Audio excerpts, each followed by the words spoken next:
പാണ്ഡൻ നായുടെ പല്ലിനു ശൗര്യം പണ്ടേ പോലെ ഫലിക്കുന്നില്ല. പണ്ടിവനൊരു കടിയാലൊരു പുലിയെ കണ്ടിച്ചതു ഞാൻ കണ്ടറിയുന്നേൻ. കണ്ടിച്ചതു ഞാൻ കണ്ടറിയുന്നേൻ. അതെ, കുഞ്ചൻ നമ്പ്യാർ പറഞ്ഞ ആ പാണ്ഡൻ നായ ഇന്ത്യൻ പരിയ ഡോഗ് അഥവാ ദേശി ഡോഗ് എന്നറിയപ്പെടുന്ന നമ്മുടെ നാടൻ പട്ടിയെക്കുറിച്ചായിരിക്കണം. തെരുവ് നായയെന്നും നാടൻ പട്ടി എന്നും അറിയപ്പെടുന്ന നമ്മുടെ നാട്ടിൽ സുലഭമായി കണ്ടുവരുന്ന ഇന്ത്യൻ പരിയ ഡോഗ് എന്ന ഇനത്തിൽപ്പെട്ട നായവർഗത്തെക്കുറിച്ചാണ് ഈ വീഡിയോ. ബ്രിട്ടീഷ് ഭരണകാലത്ത് മദ്രാസ് പ്രസിഡൻസിയിലെ പരിയ ഗോത്രത്തിന്റെ പേരിലാണ് ഈ നായ്ക്കൾക്ക് ഈ പേര് ഉരുത്തിരിഞ്ഞത്.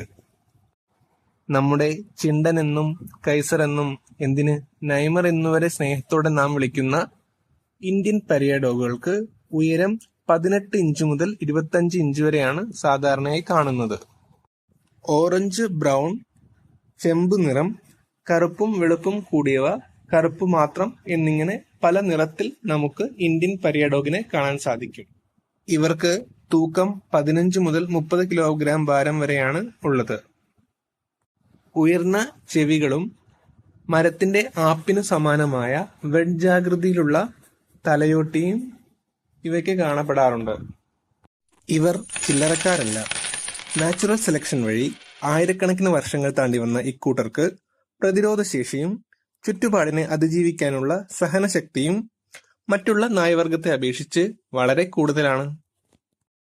കാവൽ നായ എന്നതിലുപരി മനുഷ്യന്റെ ആദ്യത്തെ വളർത്തുമൃഗമെന്ന വിശേഷണത്തിന് കാരണമാകുന്ന തെളിവുകളാണ് മോഹൻജദാരോ എക്സ്കവേഷനിൽ നിന്ന് കണ്ടെത്തിയത്. 4500 വർഷം പഴക്കം തോന്നിക്കുന്ന നായയുടെ തലയോട്ടിയുടെ ഭാഗങ്ങൾ ഇന്ത്യൻ പരിയ ഡോഗുമായി സാദൃശ്യമുള്ളവയാണ്. Search for the first dog എന്ന നാഷണൽ ജിയോഗ്രഫിക്കിന്റെ ഡോക്യുമെന്ററിയിൽ പരാമർശിച്ചിട്ടുള്ള ഇസ്രയേലിലെ കാനൺ ഡോഗ്സിനോടും ഓസ്ട്രേലിയയിലെ ഡിംഗോ ഡോഗ്സിന്റെയും ഒപ്പം പുരാതന നായ്ക്കളുടെ ലിസ്റ്റിൽ ഇന്ത്യൻ പരിയ ഡോഗിന്റെ സാന്നിധ്യം ഇവയ്ക്ക് പ്രാധാന്യമർഹിക്കുന്നതാണ്.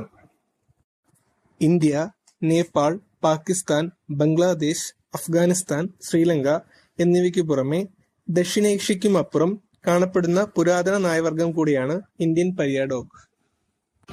കൃത്യമായ ഭക്ഷണമോ മരുന്നോ ഇല്ലാതെയും അതിജീവനത്തിന്റെ എല്ലാ വശങ്ങളും കാണിച്ചിരുന്ന ഇന്ത്യൻ പരിയ ഡോഗിന്റെ പ്രധാന സവിശേഷത അത് നാച്ചുറൽ സെലക്ഷൻ ആണെന്നുള്ളതാണ്. അതുകൊണ്ടാവണം തെരുവുനായ നിർമ്മാർജ്ജനത്തിൽ അഖണ്ഡ യജ്ഞം നടത്തിയിട്ടും ഇവയുടെ എണ്ണത്തിൽ കുറവ് വരാത്തത്.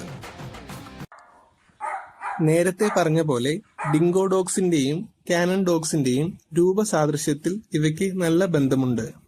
ബുദ്ധിയുള്ളതും പരിശീലിപ്പിക്കാൻ എളുപ്പമായ ഇക്കൂട്ടർ എന്നും എപ്പോഴും നമ്മുടെ സഹായിയായി കാണുമെന്ന് നമുക്ക് കരുതാം. ഇതുവരെ നാം കേട്ടതും അറിഞ്ഞതും ഇന്ത്യൻ പരിയ ഡോഗ്സിനെ കുറിച്ചാണ്. മറ്റൊരു വിഷയത്തിൽ പിന്നീട് കാണുന്നതുവരെ താങ്ക് യു.